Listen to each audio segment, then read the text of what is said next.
What's going on, everybody? Hope you're having a fantastic day. In today's video I'm going to go over some gaming accessories and let you know what I think of them, if they're worth the money, and kind of give you some insight, because I know before I buy anything I watch a million YouTube videos to try to see what other people think of them and get an honest review. And so before I go into this, I'll let you know I'm not sponsored by anybody, so not the products I talk about or any competitors I talk about, so I have no financial gain, no gain at all to saying I do or don't like these products. Just so you know, this is a completely honest thought and not influenced in any way. Now I guess the first thing I'll talk about is gaming monitors. There's a ton of different ones, some big brands, some very expensive, some not that expensive, and the thought here is there's a small amount of lag when you're using a television. The bigger the television, the more lag, but we're talking about very small amounts here. And if you do have a big screen and can't afford a monitor, what I will say is most TVs now have a ton of settings, and most of them have a game setting. So what happens is when you're watching a movie, they put a ton of effects on the television to make it, look better and stuff. But when you're playing a game, you don't need that. You need the information just to come quickly. So if you have a big screen and you're not looking to spend any more money on your viewing device, then I would suggest looking through your settings and try to find the game setting. And now another option is just an old computer monitor, because computer monitors don't have all those settings, so there's very little lag time with those. So if you have an old monitor laying around that has decent picture, you might want to look into that. What I use, myself, is just an Acer monitor. It's like a 24-inch monitor, and I was playing on a big screen. I went to the monitor, and I will tell you, you can't really notice a difference. So it's comfortable for me. It's what I enjoy playing on. It makes it easier for me. But if you have a small amount of money and you're looking for a gaming accessory, that wouldn't be the first thing I would look at. I would definitely try changing the settings on my TV or an old computer monitor before I went out and bought. Some of these mine was inexpensive. Some of them are $300, $400, $500. So definitely look into that first.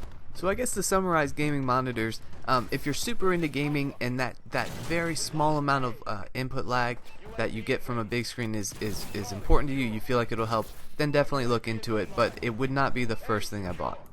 Now the rest of the products I discuss are going to be based on first-person shooters, Call of Duty in particular. I'm sure it applies to other games, but my thought process in explaining these to you is going to be through a first-person shooter game. So the next thing I'll talk about is analog stick covers or extenders. I personally use Kontrol Freeks, and I'm not going to go into a big long thing to explain, but basically it's a little piece of plastic that goes onto your analog stick, and it extends the height. So you're supposed to have better accuracy and make smaller movements more easily. Now, when I first put them on, it took me a good couple days to get used to them. Now I can't play without them.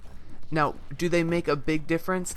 I don't know. I mean, if I compare my game before I use them to after, maybe I do have a slightly better aim with them, but again, it's not the biggest deal in the world, but they are pretty inexpensive. At least the Kontrol Freeks are. I'm not sure about other products, but the Kontrol Freeks, I think, range between $10 and $15, and you get two of them. I don't even put one on my left analog stick, because I don't, you're just, in first-person shooters in Call of Duty, you're just running with it. You don't need, better aim with your left analog stick.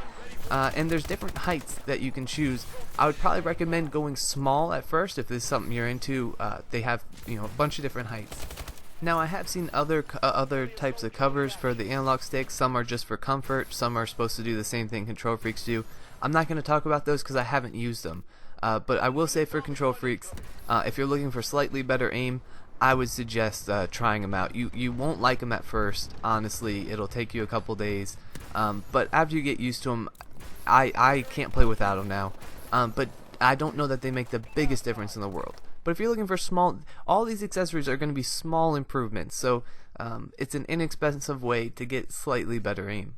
Now the next two things I talk about are considerably more expensive than like Kontrol Freeks, but they also have the biggest effect on your game. I'll save the biggest for last, but the next thing I want to talk about is a Scuf controller or a modded controller. I do have a Scuf. I don't have I know there's I don't know, Cinch or Kinch, I don't know. I think it's Cinch controllers. that do a similar thing, and I know there's other modded controllers.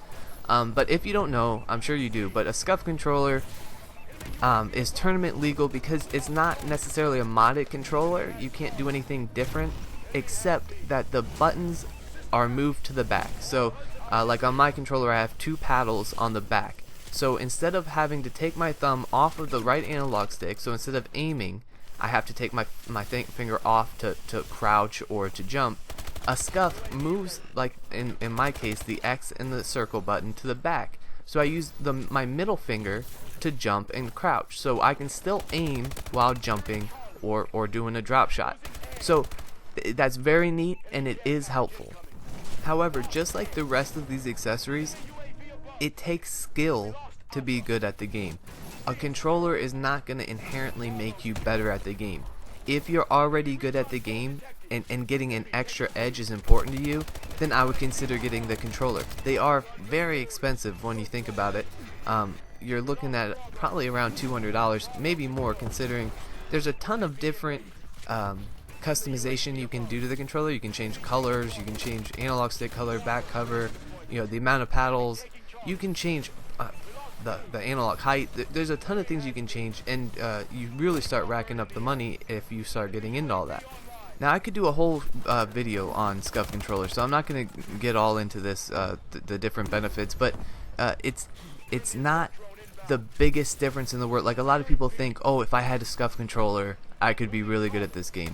That's not the case. It does help you. I don't want to say it doesn't, because it does. I mean, it's a fairly significant assist to you, but I mean, you're looking at maybe it gets you a kill a game, maybe 2.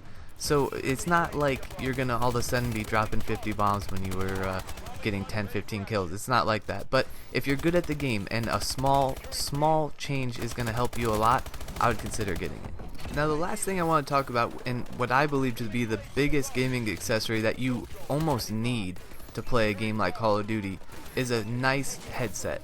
Now I played ever since I was a kid off the sound from the TV.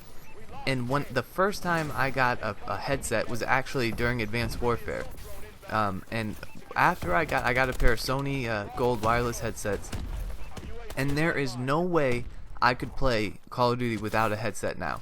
The sound is so important, and it will honestly improve your game. Most of these accessories are small changes.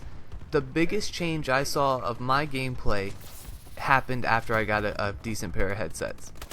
Not only can you obviously hear people behind you or to the side of you and gunfire, you know where they are, obviously that's a huge deal, but actually just having the headphones on tend to make you focus better. I'm not sure exactly why, but I feel like you focus better when the sound's coming directly into your ears instead of listening through the TV. Now there's a million different headsets, and I haven't tried them all, obviously. I did a review of the Sony Gold wireless headphones if you want to watch that review, and I'm going to do a review of the Astro A40s this weekend, so stay tuned for that if you're interested in getting some headphones. I will say I really enjoy the Astros, but they're a little bit more expensive. Well, I guess that wraps it up, guys. Just a final thought. People are trying to sell you stuff all the time, every single day, especially in gaming, because they know how important it is to a lot of us, and they make it seem like this big deal when in most cases it's really not. So try not to fall for that too much. Try to do some research before you make a big purchase. And honestly, if you have any questions, I've tried a lot of things, so if you have any questions, come to my channel, leave some comments down below, and I'll respond to you and let you know what I think. And if I don't know about it, I'll ask around. But I hope you guys have a great day. If this is your first time here, please don't forget to subscribe to my channel. I'd really appreciate it. And if you learned something from the video today, go ahead and leave a like. I hope you guys have a great day, and I'll see you later. Losing C. Enemy bombing run overhead. Enemy taking C. Enemy care package incoming. We lost C. Enemy UAV above. Enemy has C. Enemy UAV above. Securing A.